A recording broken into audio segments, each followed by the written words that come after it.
कृष्णम वंदे जगद्गुरु। मैं डॉक्टर रचना जोशी प्रकांडी संस्कृत क्लासेस में आपका स्वागत करती हूँ।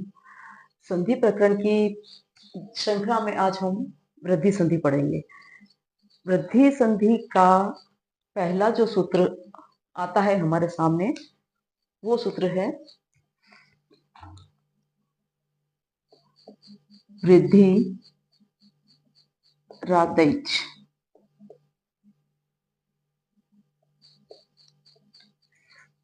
पहला सूत्र आता है हमारा वृद्धि रादैच। ये क्या कहता है कि आत और ऐच, ठीक है। ऐच के अंदर आ गया आपका ऐ और औ। आत और ऐच यानी कि आ ए और औ, जो ऐ और औ है ये जो होते हैं ये वृद्धि संज्ञक होते हैं,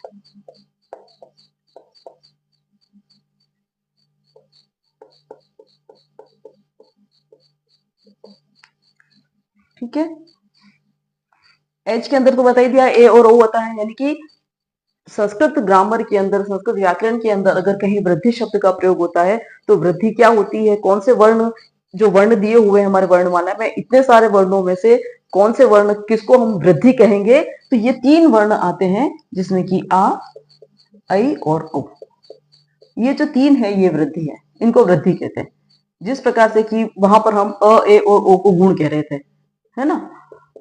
आद गुणों से उनको अधिक गुणों से उनको इसको गुण कह रहे थे, तो ये गुण है, उसी प्रकार से ये वृद्धि है। ये इन्होंने इसमें बताया। इसमें अब इसमें इन्होंने क्या किया कि आत कह दिया। यहाँ पे अधिक गुणों में उन्होंने अत कहा था, है ना, अत कहा था, और यहाँ पे इन्होंने आत कहा है, और आत के बाद में एच, आत और एच, ठीक है। ये त जो है इसके ये एच क्या है, ये तपर है, ठीक है।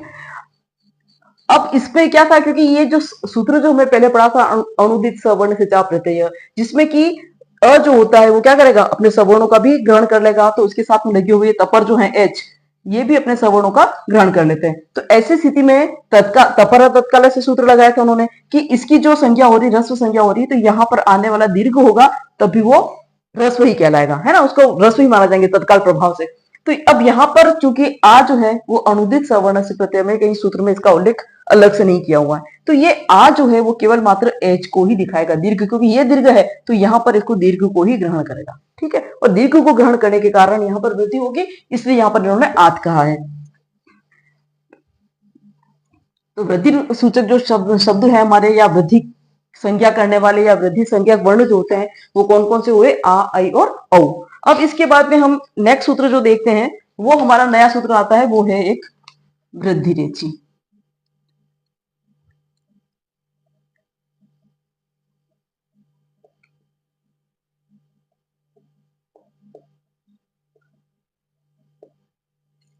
वृद्धि रेचि।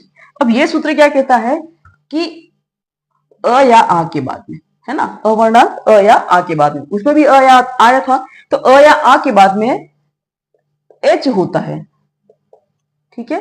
अ या आ के बाद में अगर एच होता है तो पूर्व पर एक आदेश हो जाता है, वृद्धि एकादेश,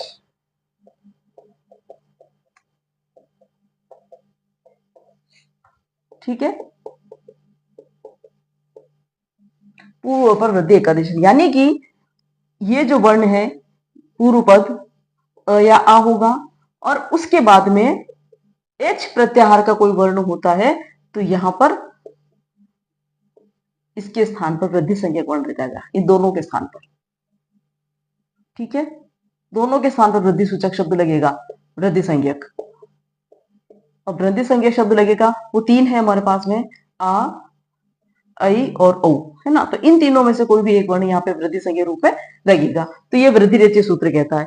अब इसके अंदर हम देखें, अब सबसे पहली बात करते हैं कि एच कहा है, एच के अंदर प्रत्याहार आते हैं कौन कौन से, आप सभी को पता है कि एच के अंदर कौन कौन से प्रत्याहार आएंगे, ए, ओ, ऐ और औ, ठीक है। अब आप ये आधगुणा सूत्र को क्या करता है, आधगुणा सूत्र जो है उसका ये अपवाद है। आधगुणा में क्या कहा गया कि अ या आ के बाद में यदि अच हो तो गुणादेश होता है, ठीक है। अच के अंदर सारे स्वर आ जाते हैं इसके अंदर, अ, ई, उ, री, री, ए, ऐ, ओ और औ, है ना, ये सभी आ रहे हैं इसमें। अब इसमें क्या कहता है कि अ या के बाद में यदि कोई अच होगा तो वहां पे गुण आदेश हो जाएगा। अब अगर हम अ या के बाद में अगर अ आ जाता है तो दीर्घ हो जाता है, तो ये हो नहीं सकता, ये हमने पढ़ा है पहले, समझाया मैं इसको। और इसी तरह से ए, ऐ, ओ, औ जो है वो अ के बाद में ई आता है तो ए हो जाता है ना, अ के बाद में उ आता है तो ओ हो जाता है। तो ये ए और ओ ये जो है ये दोनों भी क्या होंगे, गुण के अंदर आ गई है, ठीक है। अब इसलिए केवल मात्र ऐ या औ जो है वही आने चाहिए उसके अंदर, संधि के अंदर। तो इन शब्दों को लाने के लिए इन, क्योंकि तत्काल से क्या होगा कि ऐ होगा तभी वो उसको क्या करेगा, रस्व दिखाएगा उसको। तो यहां पर इस चीज को स्पष्ट करने के लिए इन्होंने क्या किया कि एच दे दिया, एची परे, एची परे होने पर वृद्धि रेची, है ना। एची जो शब्द बोला है ये एची, तो एची क्या है, एची यानी कि एच पूर्व, यानी कि ये वर्ण पूर्ण होंगे। कहने का मतलब कि अ या आ के बाद में यदि ए होगा, ओ होगा, ऐ होगा और औ होगा, तो इनके स्थान पर क्या बनेगा, इनके स्थान पर वृद्धि हो जाएगी। तो ऐ वृद्धि होती है और औ वृद्धि होती है, ठीक है।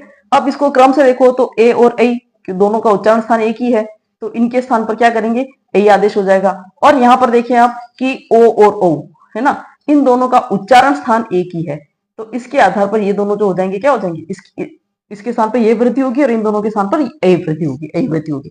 तो इस प्रकार से वृद्धि रेचित सूत्र जो है हमारा वो ये कहता है कि इसको जो है केवल मात्र अगर एच होगा, इन्होंने इसलिए इसको स्पष्ट कर दिया कि एच ही होगा तभी वृद्धि होगी वरना नहीं होगी, ठीक है। अब इस एक शब्द आया इसके अंदर अपवाद, है ना, कि इसका जो है वो अपवाद है, आद गुण सूत्र का ये अपवाद है, ठीक है। अब अपवाद क्या होता है, इस चीज को समझें अगर हम, तो अपवाद क्या है कि जो नियम के विरुद्ध चलता है, किसी भी जो भी नियम निर्धारित किए हुए हैं उस नियम के अगर विरुद्ध कोई चलता है तो वो अपवाद कहलाता है।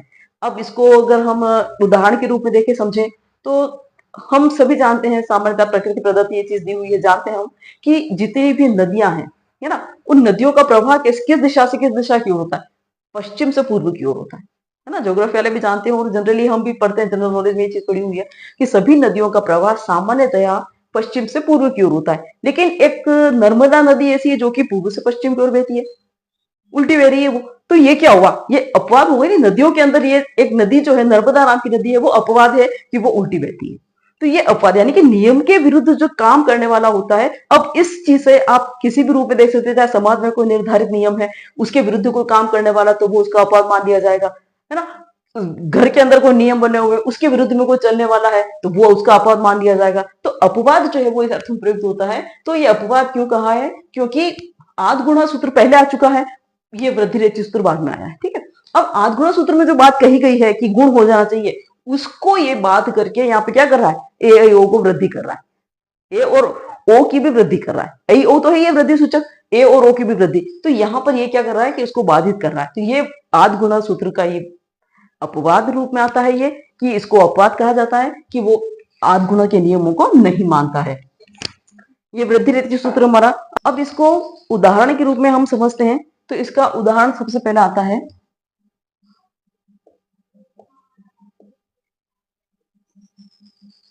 प्रश्निकत्व, ठीक है।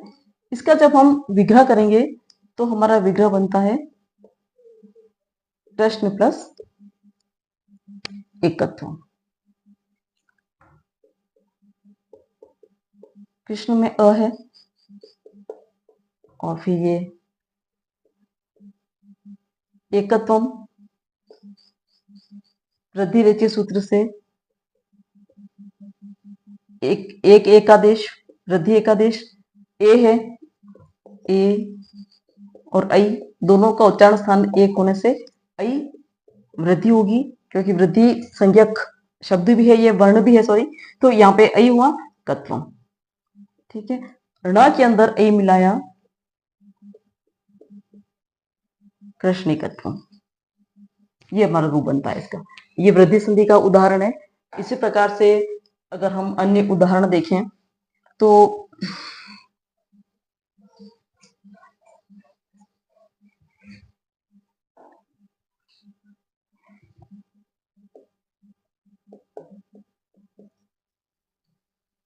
गंगुगह, गंगा प्लस ओगह, इसमें आ है ना, आ और ओ को औ हो जाएगा, पर पूर्व ऊपर के स्थान पर वृद्धि एकादेश हो जाएगी। इसी तरह से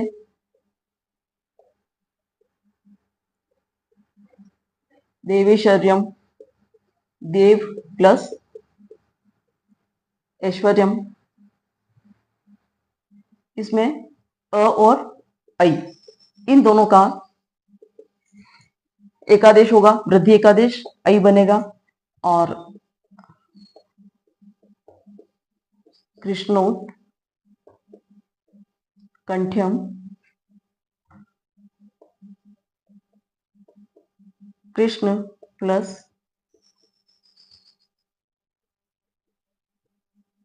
औत्कंठ्यम, इसमें अ और औ इन दोनों का वृद्धि एकादेश होगा। ठीक है, किस सूत्र से होगा? वृद्धि रेचि सूत्र से होगा, और ये हमारे शब्द जो है वो सिद्ध होंगे वृद्धि संधि के।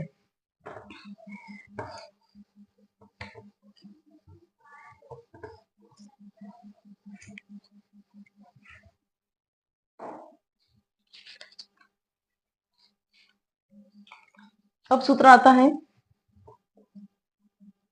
एत्ये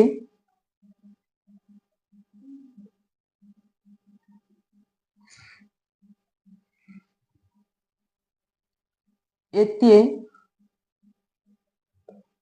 धत्युट्सु। एक सूत्र आया एत्ये धत्युट्सु। ये क्या कह रहा है कि अवर्ण के पश्चात, अवर्ण का यानी कि अ या आ, है ना, इसके पश्चात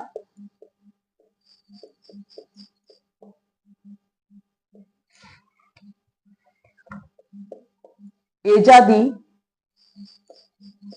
इण और एध धातु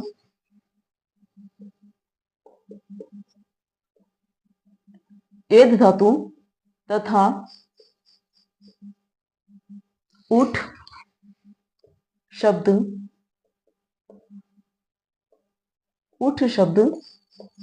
परे हो तो पूर्व पद के स्थान पर वृद्धि एकादेश होता है।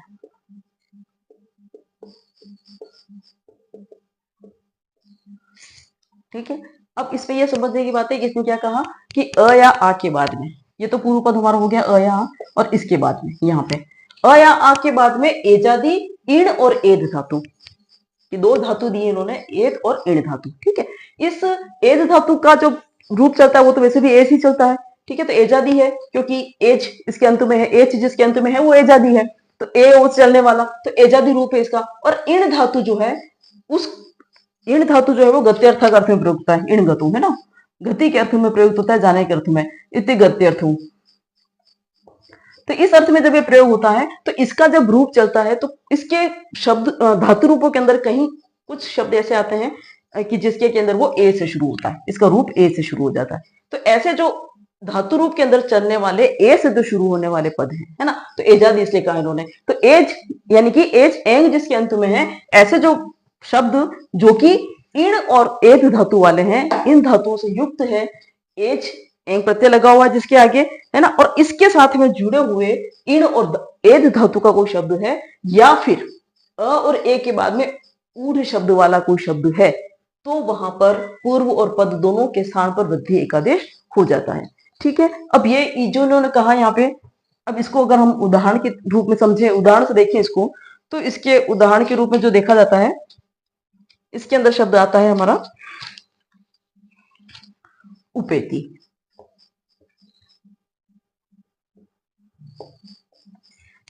उपेति शब्द है, इसका विग्रह करेंगे उप प्लस एति।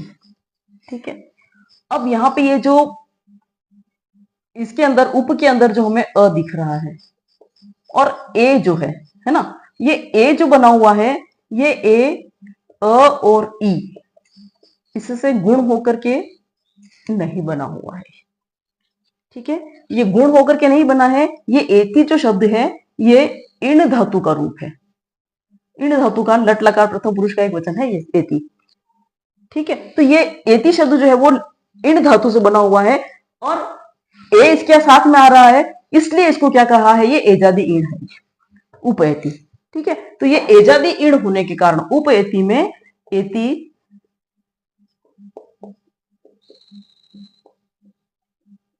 एजादी ईण होने से, ठीक है, ईण होने के कारण, होने से क्या होगा कि इन दोनों की क्या होगी, इस सूत्र से एते धर्षु सूत्र से क्या हो जाएगा, पूर्व रूप पर और पर के स्थान पे, पूर्व और पर के स्थान पर क्या हो जाएगा, वृद्धि एकादेश हो जाएगा। तो जब वृद्धि एकादेश होगा तो उप ऐ ती उपैति रूप बनेगा। ठीक है, ये पूरा क्लियर हो गया कि ये एति जो शब्द है इसमें जो ए है ये अ ई गुण नहीं होकर के ये इन धातु से एच से शुरू होने वाला रूप है ये, इसलिए एति एजादी इन धातु वाला है, इसलिए इसको यहाँ पर क्या हुआ, इस सूत्र से वृद्धि हुई है, वरना ये गुण होता तो ये नहीं होती, और अगर गुण होता तो यहाँ पर फिर ये उपेतः बनता शब्द इतः शब्द से। ठीक है, ये भी इन धातु से ई बचता है और इतः अव्यय बनता है और इस अव्यय से उपेतः बनता है। ठीक है, तो ये जो उपेतः ये गुण बन जाता है इसका, तो ये शब्द नहीं बनकर के यहाँ पर इन्होंने क्या किया, वृद्धि की है। क्योंकि ये एति जो शब्द है वो एजादी इन धातु है, तो इन धातु होने के कारण इसको वृद्धि करके और ये उपेति शब्द बना। इसी तरह से आप एक और उदाहरण इसको देखिए इसका, कि जिसमें कि एक शब्द है हमारा उपोषति।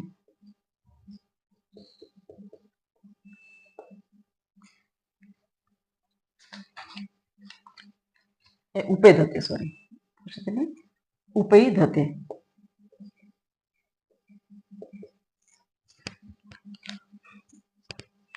अब उपैधते शब्द है, इसमें भी यही है, उप प्लस एधते, आत्मनेपद धातु का है ये, एध धातु आत्मनेपद, आत्मनेपद का रूप है एधते, एधते एधन्ते। ठीक है, लटलकार का।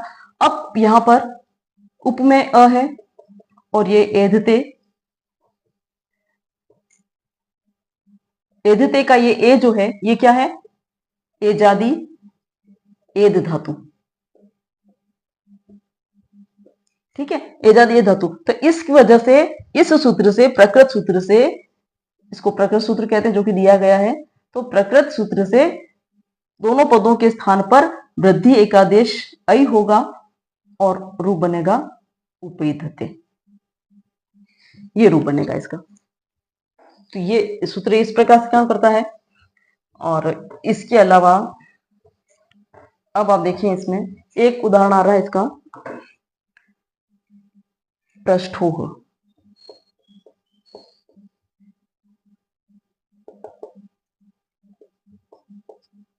पृष्ठ प्लस उह, ये जो उह है ये ऊठ शब्द का है।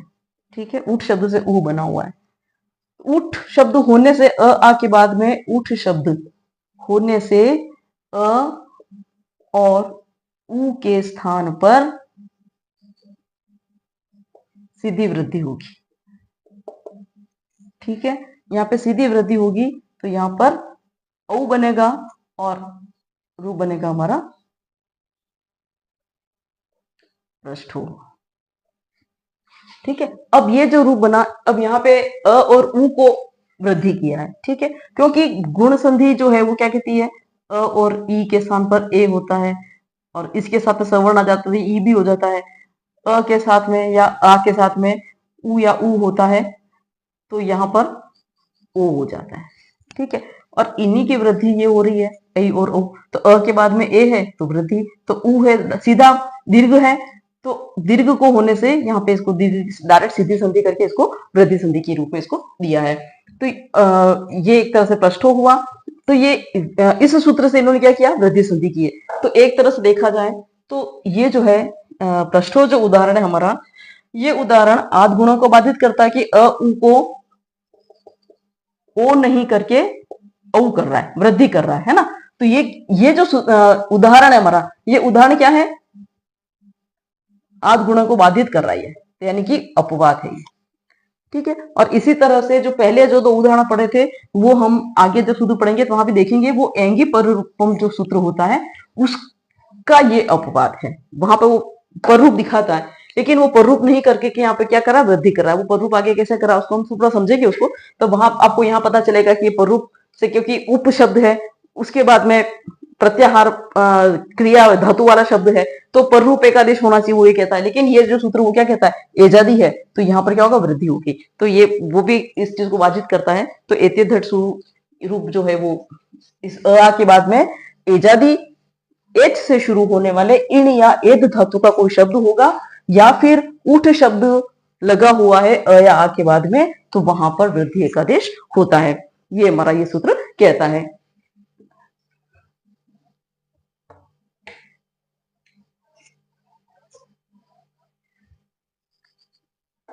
अब इसके बाद कुछ वार्तिक हैं, क्योंकि वार्तिक आपको पता है कि नियमों में जो पाणिनि ने जो नियम दिए हैं उनको संशोधित करते हुए जो लिखे गए वो वार्तिक है ना। तो अब इसमें कुछ वार्तिक दिए इन्होंने कि जिसको कि पाणिनि चूक गए, नहीं लिख पाए, तो या नहीं समझा पाए, तो उस चीज को इन्होंने पूर्ति करने के लिए वार्तिक जो लिखे हैं, तो उसके अंदर एक वार्तिक आता है। तो वार्तिक जो है वो क्या कह रहा है, अक्षा दुहिन्याम उप संख्यानम, ठीक है, ये वार्तिक है, ये पाणिनि का सूत्र नहीं है, ये वार्तिक कहलाएगा, ठीक है। अब ये क्या कह रहा है, अक्षात, अक्षात यानी अक्षात, अक्ष से, अक्ष से परे, अक्षात अक्ष से परे यदि ऊहिनी शब्द होता है तो इन दोनों के स्थान पर वृद्धि एकादेश होता है, ठीक है। ये इन्होंने कह दिया कि यदि अक्षात यानी अक्ष शब्द लिखा हुआ है, अक्षात यानी अक्ष है ना, अक्ष से परे यदि ऊहिनी शब्द है तो क्या हो जाएगा, वृद्धि एकादेश होगा। उप संख्या नाम इन्होंने जोड़ने करते हुए कहा कि ये जोड़ देना चाहिए किसके साथ में, वृद्धि एकादेश के साथ में, ये चीज नहीं जुड़ी हुई है उसको। तो यहाँ पर ये अक्ष ऊहिनी कह दिया उन्होंने, क्योंकि अब यहाँ पर ये भी क्या करेगा, आद गुणों को बाधित करेगा, क्योंकि ये अक्ष के अंदर अ है और फिर क्या है, ऊ है, ठीक है। तो ये भी क्या कर रहा है, आठ गुणों को बाधित कर रहा है, तो ये वार्तिक भी जो क्या है, अपवाद है उसका। यहाँ पे इन दोनों को क्या कर रहा है, वृद्धि कर रहा है। तो वृद्धि कर रहा है तो ये हमारा रूप क्या बना, अक्ष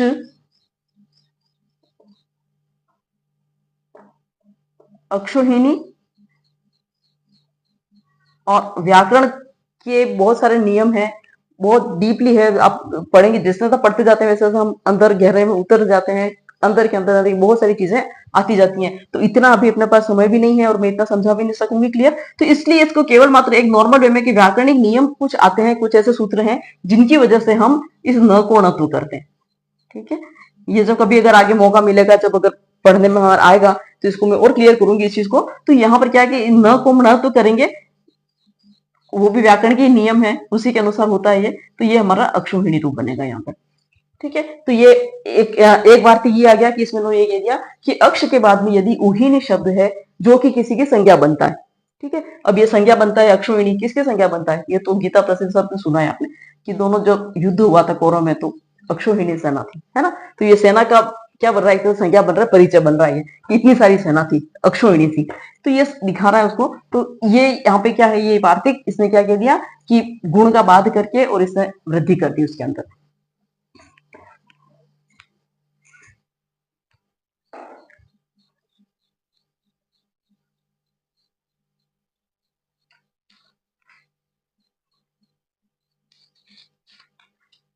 अब अगला वार्तिक जो आता है हमारा वो है,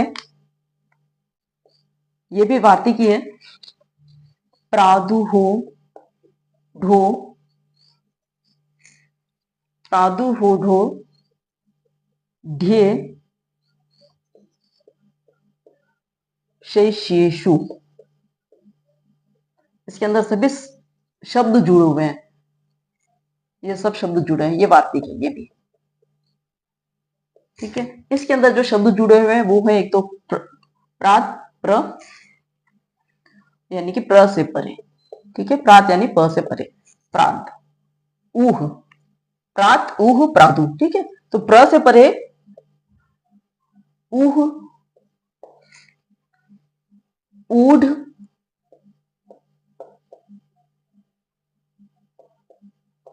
ऊढ़ी, एश और एश्य, ठीक है, ये शब्द होते हैं तो पूर्व और पद के स्थान पर वृद्धि एकादेश होता है।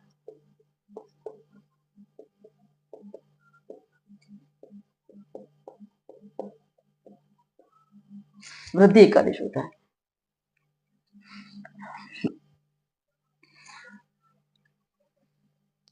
अब ये वार्ती भी क्या कह रहा है, ये भी क्या करेगा, गुण का अ और उ का, क्योंकि उ सब में आ रहा है ना, उ या ए आ रहा है, तो ये गुण जो हो रहा है, तो इस गुण को बाधित करके ये वृद्धि कर रहा है, तो ये भी क्या है, अपवाद है।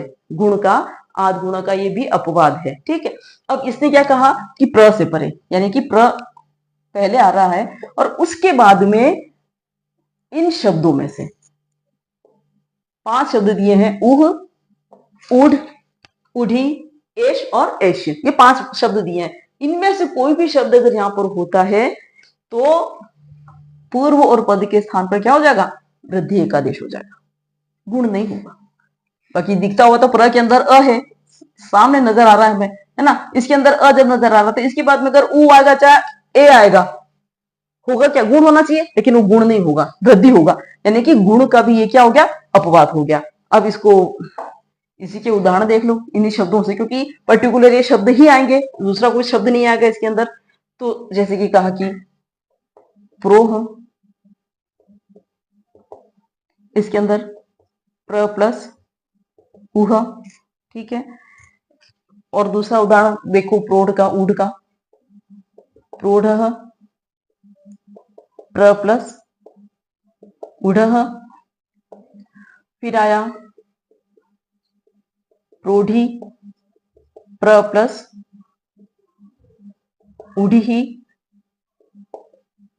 प्रेष प्र प्लस एष और प्रेष्य प्र प्लस एष्य।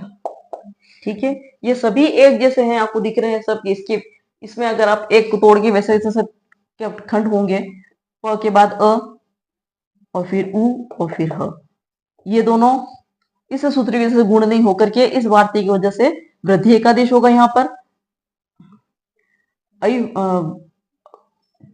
औ होगा यहाँ पे वृद्धि एकादेश, और ये बनेगा हमारा प्रौह। ठीक है, तो जहां जहां पर भी उ है वहां पर औ होगा, जहां पर ए है वहां पर ऐ वृद्धि एकादेश होगा, और इस प्रकार से ही सारे सभी शब्द जो बनेंगे हमारे, तो ये वार्तिक की वजह से यहाँ पर क्या होगा, गुण नहीं होकर के यहाँ पे क्या हो रहा है, ये वृद्धि यहाँ पे हो रही है। ये चीज हमें आपको देखने को मिल रही है।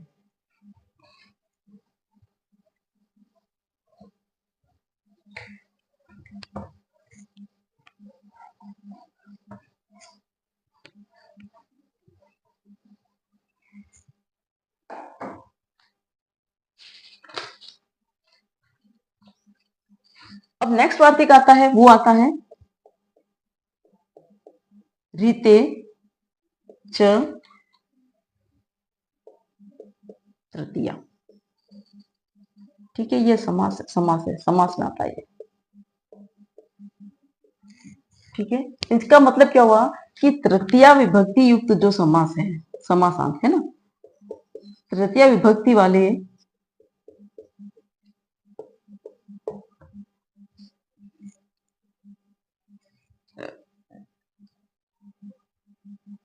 तृतीय विभक्ति वाला समास